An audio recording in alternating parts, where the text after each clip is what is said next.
All right, let's dive into something truly bizarre. This is a digital mystery that comes to us from a single, heavily redacted intelligence-style report. It's a story packed with impossible timelines, desperate emails, and a band that, well, might not even have existed. Welcome to the Borg Bastion Enigma. So right out of the gate, the report itself tells you something is deeply wrong. This quote, it's from the person who wrote the file, and it's a total bombshell. They're saying their own IT department, the experts, were completely stumped. We're not just talking about a simple puzzle here. This is something that seems to break the very rules of digital time. And that brings us to the big question, right? The one that this entire investigation is trying to answer. What or who is Borg Bastion? Are we talking about a music group, some kind of secret project, maybe just one person? The report is really just a deep dive trying to figure that out. And the answer they come up with? Yeah, it's not exactly helpful. The short answer is that nobody really knows. Even the people writing the report admit they're completely in the dark.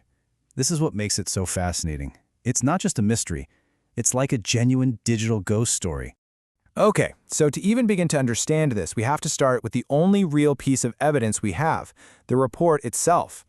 Let's break this thing down because its very structure gives us our first batch of clues. If you just look at the basic file info, you immediately run into more questions than answers. The date is clear, May 14, 2001, but the status? Stamped unresolved. And all the important stuff, like who wrote it or what agency it came from, is just blacked out. That tells you right away that even the people investigating this couldn't solve it. So if the report is the box, what's actually in the box? Well, the whole investigation seems to circle around this one thing, a supposed musical project named Borg Bastion and their album called High Tension. And here's the track list they've found. I mean, you've got some pretty wild titles here. The Time Loop, the Mobius Protocol, classic sci-fi stuff. But look closer. See those double asterisks next to a bunch of the songs? The report just flat out says, it is not known at this time what the significance of the asterisks is. It's just another weird, unexplained detail in a pile of them. The album supposedly has credits, listing 6 different names. But, you guessed it, the report immediately throws cold water on that, questioning if these people are, and this is a direct quote, real, living, or once lived. So we have an album, a track list, a list of names, but absolutely no proof any of it is connected to real human being. And now we get to the absolute heart of this whole thing. The report calls it Unresolved Temporal Anachronisms. And if you thought things were weird before, you're going to want to buckle up. Just take a look at this timeline. It makes absolutely no sense. The report is from 2001, right? But it was apparently found in an email database from the late 90s. The files in the report are said to come from the 1940s.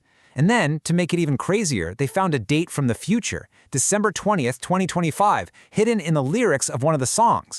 So this is the big problem, this huge contradiction. The files look modern, like they were made with recent technology, but their digital trail goes back decades, and somehow, also, into the future.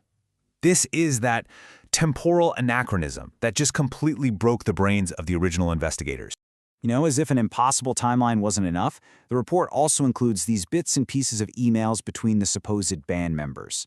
And this is where the story goes from being a weird tech puzzle to a really dark and urgent human drama.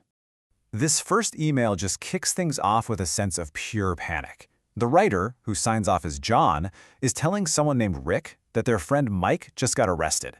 And Mike was apparently screaming some wild stuff about bots taking over his house and phones and shit, and that he was going to start blowing up cyborgs.